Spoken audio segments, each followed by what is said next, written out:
It's festival season. Times to gather for music, celebration, community, and moments that make us feel alive. But what if those desires point to something deeper? God didn't just create the world and step back.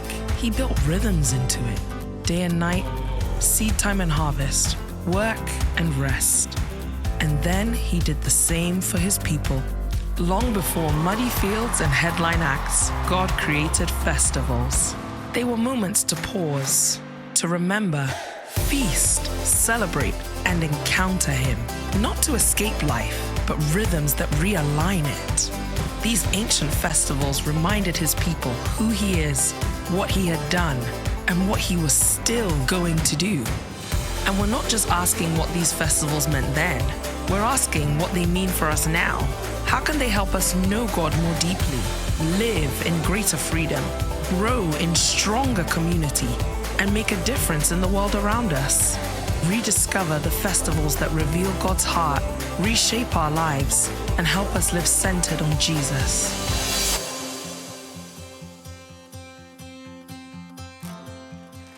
Morning. Thank you very much. Thank you for that lovely summary welcome. Why don't we welcome everybody joining us online? Can we just put our hands together and say, so glad that you're with us wherever you are today, Cambridge, Leicester, online. Hope you're doing well, and I hope you'll be doing even better in like 25 minutes from now. I want to start today by asking you a question. I wonder when was the last time that you experienced the wonderful sense of a brand new start? You know, for anything like me, it'll be the day that the fishing magazine comes in through the door. It's like, mistakes gone, future ahead. Excitement or what? I can see you all share that with me. Might be a new relationship, might be a new job. The thing I remember most, so I before I was a full-time pastor, I was a teacher, secondary school teacher. And the thing I always think of when you think of a brand new start is the last, teachers will be with me on this, the last day of term, the bell has gone, the kids have gone. And it's like the past is behind. All of those challenges gone. I've got 6 weeks to do whatever I like. Freedom. So parents today, I'm so sorry for you these 6 weeks. I know you'll be facing your own challenges. Teachers, enjoy the 6 weeks that you've got. But isn't it a wonderful feeling, that sense, things put behind you that you're happy to see gone, and something new lying ahead of you, a brand new start. Well, that sense is actually right at the heart of the festivals that we're going to be looking at today. That sense of an invitation into a brand new start, pushing things behind us and stepping into a new season. Now, today's festivals, they come from Leviticus 23, verses 5 to 6, and we read this. Try and catch here the Lord's heart. What he's saying, he says, in the first month, say first. Okay, in the first month of the year, on the 14th day of the month at twilight, is the Lord's Passover. And on the 15th day of the same month, which is the first, is the feast of unleavened bread to the Lord. For 7 days you shall eat unleavened bread. I wonder if you can pick up there the sense of a new start. What the Lord was doing here for the people of Israel, he was literally designing their national annual calendar. And he was saying these 2 festivals, Passover and unleavened bread, they are the way that you are to start your year every single year. And this feast, in fact, it's a double feast. If you like New Year's Day, we're talking 8 days in total. Then start it this way as a way of leaving what's behind you and setting towards what comes ahead.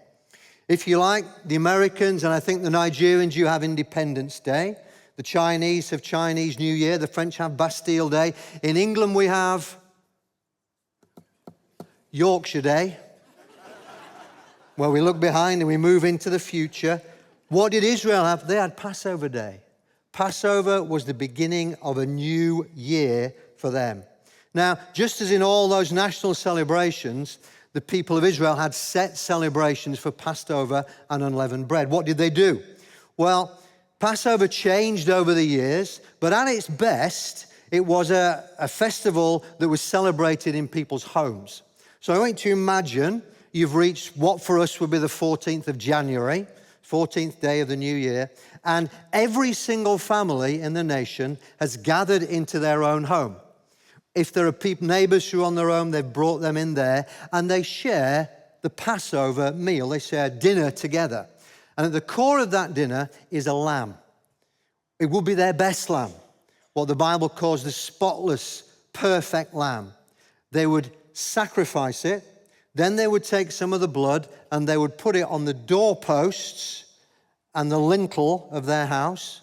And then they would roast it, eat it. Sorry, vegetarians, they ate a lamb every time because it had to be a lamb to do the celebration properly. They would roast it, eat it, and then they would share the story of the original Passover.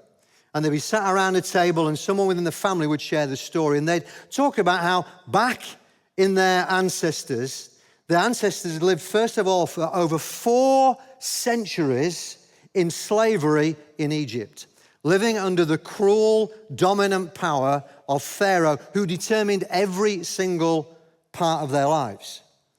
Eventually, they call out to God. God hears their prayer, and he comes to rescue them, to bring them relief. And he declares to his people that judgment is going to come on the nation of Egypt for the way in which they've treated God's people. But it's going to come in a special way. And he lets his people know that there's a night coming which will be Passover night. And that on that night, 2 things will happen. God will bring judgment on the nation, and at the same time, he will set his people free from slavery and into a brand new life. Now, so that's what happened. At judgment, God said, what I want you to do is to put the blood of the lamb on the doorpost and lintel of your house. And this is the promise. When I see the blood, here's the phrase, I will pass over you. So on that night, on Passover night, as death went through the land, death was experienced in every house in that land, either of a firstborn or of a lamb. And God stuck to his promise. Where he saw the blood, he passed over. That Passover night, as judgment came on the land of Egypt, the people of Israel left in a hurry. They passed through the waters of the Red Sea, no longer slaves, but free people entering into a whole new life with God. Now, here's the thing. For the people of Israel, that night, that Passover night, that was the great liberation of them as a nation. But here is for you and me today. What's that got to do with us today? Well, actually, Passover, we don't look back to Passover. We look back to the cross and the resurrection. And we see that what God did for the people of Israel, he wants to do not just with one nation, but with every single human being who's ever walked this earth. They can experience at a deeper measure, not just a physical move from one nation to another, but an internal change that's the greatest freedom a human being can ever know. You're allowed to say, I agree with that. What I want to look at today then is there is in this remarkable story, there are 2 invitations for you and me. And this is for us today. So number 1, it's a new day. Be free. As Paul writes this, he says, Christ, our Passover lamb, has been sacrificed for us. So this is Paul writing many years after the original Passover. And what he's saying here is there is a direct line from the Passover festival to Jesus, death on the cross, and from his life all the way through to us. I don't know if you noticed, there are so many indications that the Passover was an event looking ahead to Jesus. Did you notice they did even the way they put the blood on the door is like the sign of the cross. Jesus himself, the night that he went to the cross, guess which night it was in the Jewish calendar? Passover night. Okay, he actually went to the cross. He had that last meal, his Passover meal, with his disciples on that calendared evening. That is no accident. There's a declaration here that Jesus is now the Lamb, the Passover Lamb. And as he shared that meal with his disciples, we read this in Matthew 26. Catch this. This is the Passover Lamb himself. We read, while they were eating, Jesus took bread, and when he had given thanks, he broke it and gave it to his disciples, saying, take, eat, this is my body. What's he saying there? He's trying to say to them, look, followers, I am now the Passover lamb. It's no longer what you experienced before. This is new. Then he takes a cup, And when he had given thanks, he gave it to them, saying, drink from it, all of you. This is my blood of the new covenant, which is poured out for many for the forgiveness of sin. Jesus is the fulfillment of the Passover. Here he is as the perfect, unblemished, never sinned lamb, taking the place of humanity to free us from the judgment that we really deserve for the things that we've done wrong. And just as the blood of the Passover lamb years before protected the people of Israel from the judgment, so Jesus' blood can cover you and me. For what purpose? What does Jesus say there? He says this. He says, poured out for many for the forgiveness of sins. Now that word there, it's really rich. That word forgiveness is such a rich word. It means many things. First, it means pardon. This is talking about what Jesus came to accomplish at the cross. It means pardon. What do I mean? Why don't you imagine coming to God, who knows everything about everything, with a list of all the things you've ever done wrong, you've ever thought, other people have done to you. And you come to God and you've got the whole list written down here. Now, I know some of you'd have a very big list. Some of you had a tiny list. I have I have folders full of them. You bring them there and God looks at them. Do you know what he says? As we say, I'm sorry for what I've done, he says, it's covered. Jesus has covered it. He's paid for every single one of them. Be free, be forgiven. It's dealt with. And you look down at that list and it's gone. It's just a complete blank sheet because Jesus has covered it. It means pardon. You can know that today. You can know that this morning, that your sin, the stuff that you've done wrong, is covered, it's paid for by Jesus. But it means more than that. That word Jesus says, forgiveness of sin, it also means deliverance. It means to be set free from the power of the sin that we've been involved in. It means that not only has this whole slate been cleaned, but the things that have held you bondage, you can be set free from. Those things that you find that get you in a cycle of guilt, temporary relief. Guilt, shame, temporary relief in a sin. Guilt, shame is saying, you don't have to live like that. It's covered. It was paid for at the cross. You can live free of those past behaviors. It means deliverance. And it means, amongst many things, liberty. It doesn't mean just a momentary setting free of sin. It means stepping into a new era of life. Maybe think like this. Maybe you feel like life, you've been dragging a ball and chain around. Things I can't seem to get rid of. And it's like, whatever I do, there always seems to be something wrong. No, the cross says that is broken. You don't have to walk anymore with a ball and chain, with guilt and shame holding you down. That is broken. You can live free of it and live liberated. Good news, would you agree?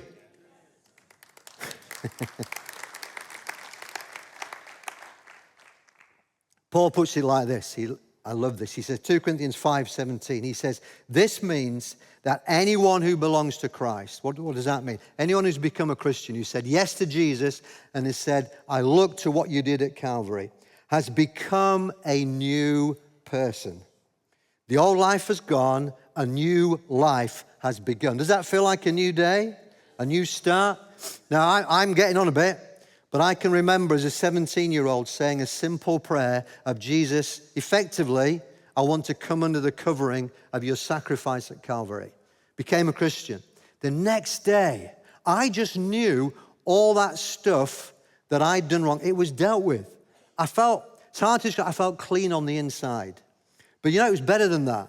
I knew that I was made on purpose and I was made for purpose, that there was something lying ahead of me, didn't know what it was, that God had for me that I was shaped for. And there was an energy, a sense of freedom, a sense of life there.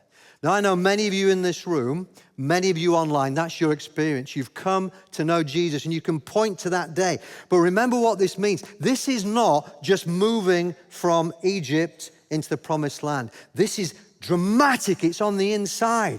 When Paul says it's a new life, he's not saying I got a little bit of spiritual Botox a little bit of a nip here and a tuck there. It's a radical change on the inside where the Spirit of God comes to live on the inside of a human being, and you become someone with infinite potential because of the one who dwells on the inside of you. It's a brand new beginning. It's a new day. But I don't know about you, I sometimes forget. I've been following Jesus for 45 years, and I can still start to imagine that I'm actually a slave, bound by life, disappointments. I occasionally sin. Don't put your hand up, but I'm guessing there's one or two in this room who would be the same. What we can learn to do, those who've been following Christ for a long time, we can actually make every day a new day by starting the day by saying, Lord, I look back to the cross. I remember what you've done. Forgive me for any sin in the last day. And you know what God says? He says it's covered. It's still covered. It's still dealt with. You're still my child. You're still my daughter. And my sense in preparation was there's one or two people online in the room here, and you count yourself a Christian, but there's something in your life that you're deeply ashamed of, that maybe you did or somebody's done to you, and you feel like, well, Jesus can forgive everything but this. And I just want to say that's not the case. Jesus' blood covers everything. Everything. You can come back today, ask his forgiveness, and you can leave this service knowing that's dealt with, it's in the past. God is for me, and the blood has covered my mistakes, my failure. But also maybe today you've never said yes to Jesus. Maybe in the camp that I was when I was 17. At the end of this service, we would love to introduce you to Jesus and for you to join us in a simple prayer of saying, I'm sorry for what I've done wrong. Please come into my life and give me a new beginning. And he will. It can be your new day today. But you know, being free is really good. But actually, there's another thing to see in these festivals. And it's not just being free, it's actually living free. Because when you go back to Passover, you notice that we get two festivals, Passover and the Festival of Unleavened Bread. And they actually happen in the same window. You've got the 14th, let's call it January, Passover night. They've started the Feast of Unleavened Bread that then lasts for a whole week and then it ends on the next Sabbath. So you've got two coming together. Let me read to you from Exodus. We read, celebrate the Festival of Unleavened Bread. Takes some saying that does. The Festival of Unleavened Bread, because it was on this very day that I brought your divisions out of Egypt. In the first month you are to eat bread made without yeast, from the evening of the 14th day, Passover, until the evening of the 21st day. For 7 days, no yeast is to be found in your house. What is it about yeast?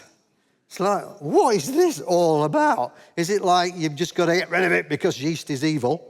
No, it's only for a week, it's okay. No, it's a simple reminder for them. When they left in such a hurry.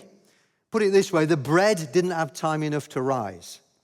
Or you might say, the yeast was left in Egypt because it represented everything that Egypt was to them.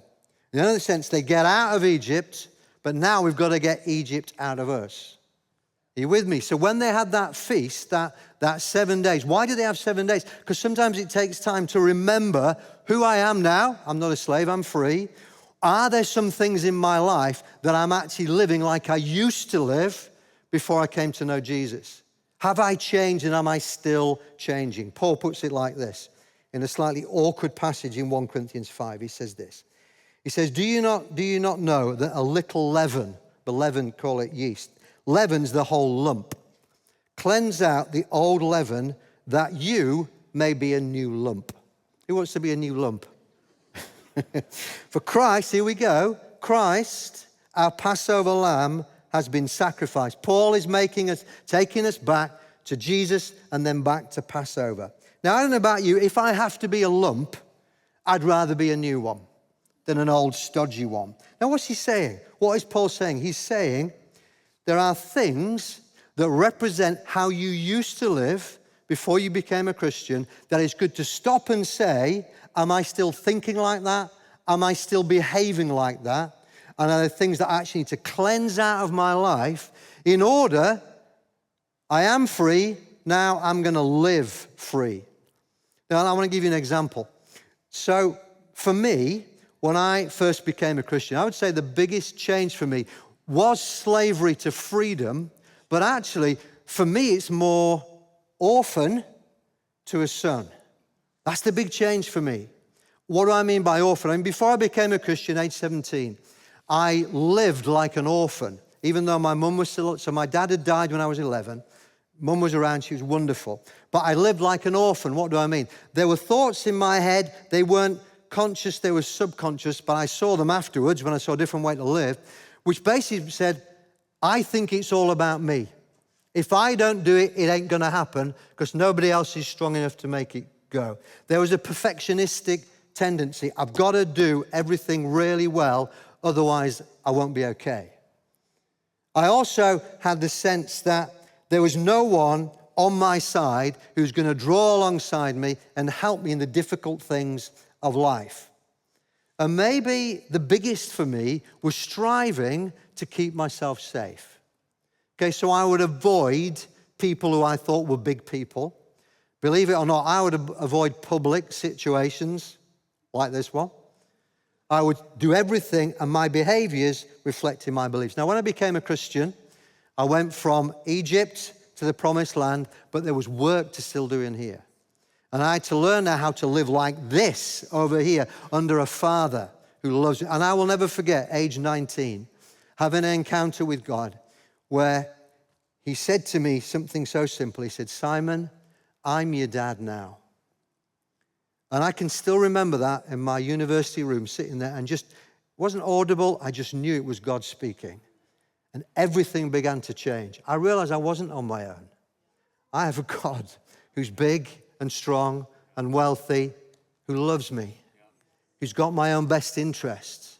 I don't have to have those thoughts. I don't have to live according to how I lived before. In fact, more than that, I don't have to be perfect because he's perfect and he's got it all in his hand. I don't have to pursue sinful things that give me temporary relief but leave me feeling guilty. I don't need them anymore. I can change because I'm now a son of the King.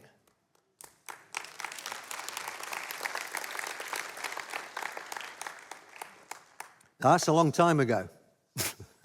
A long time ago.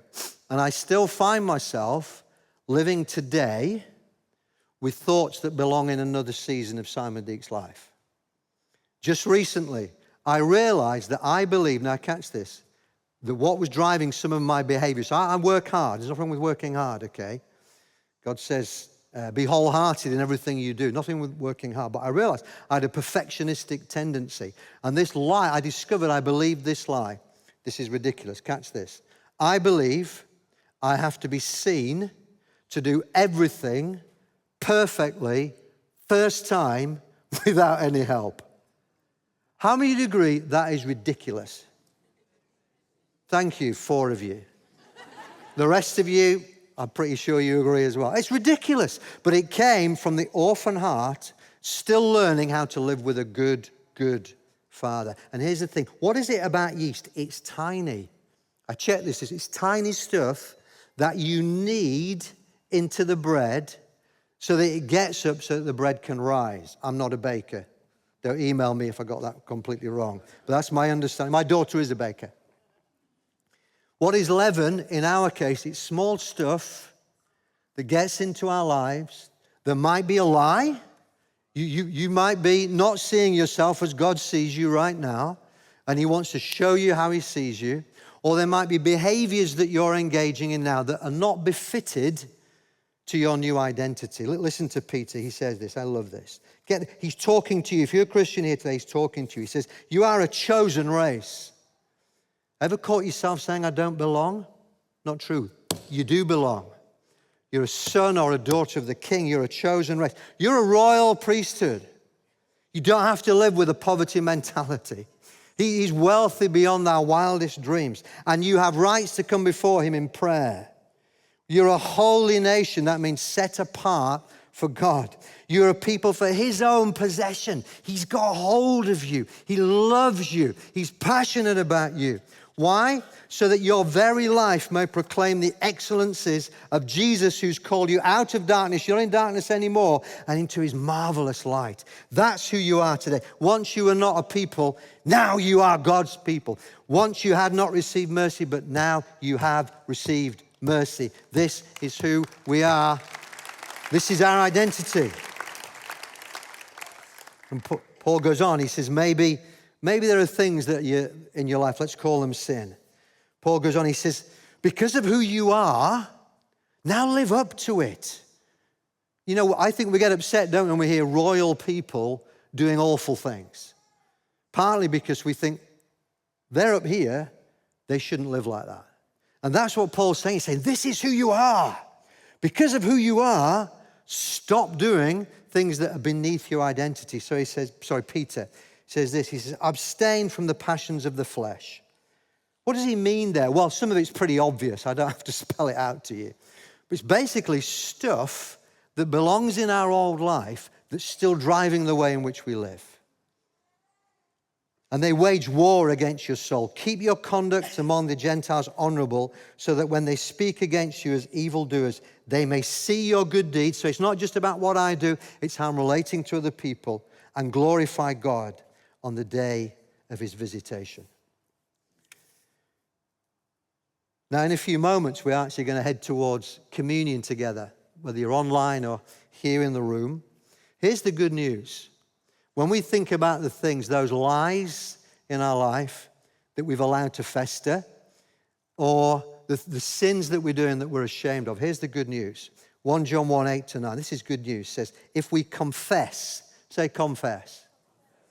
That word confess just means say the same as. In other words, if we say to God, these are the things I've done wrong, what does it say? God's going to beat us up? No, he's faithful and he's just to forgive us our sins, to pardon, to liberate, to cancel our debt, and to cleanse us from all unrighteousness. What does that mean? Jesus has got it covered. Whatever's not right in your life, he's got it covered. He's dealt with it. But you and I, you know, it's not automatic. Just as the people of Israel, they had to actually put the blood on the doorpost and the lintel of their house to come under the Passover. You and I, we need to do something. Maybe we need to say sorry to Jesus. Maybe we need to ask his forgiveness. Maybe we need to stop doing some things or lay hold of some things.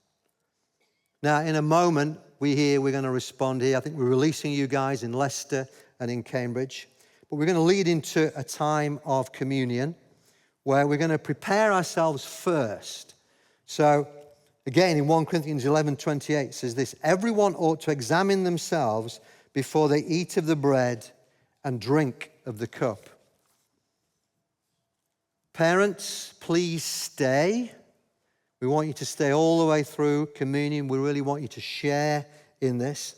But I want to ask you to prepare your heart as we come to take communion. So in a moment, we're going to stand and we're going to worship. We're going to honor the presence of Jesus. But as we do that, you may want to ask the Holy Spirit to reveal to you anything he wants to show you, either about your identity, who you are, a lie you're believing, or some sin that you want to repent of today.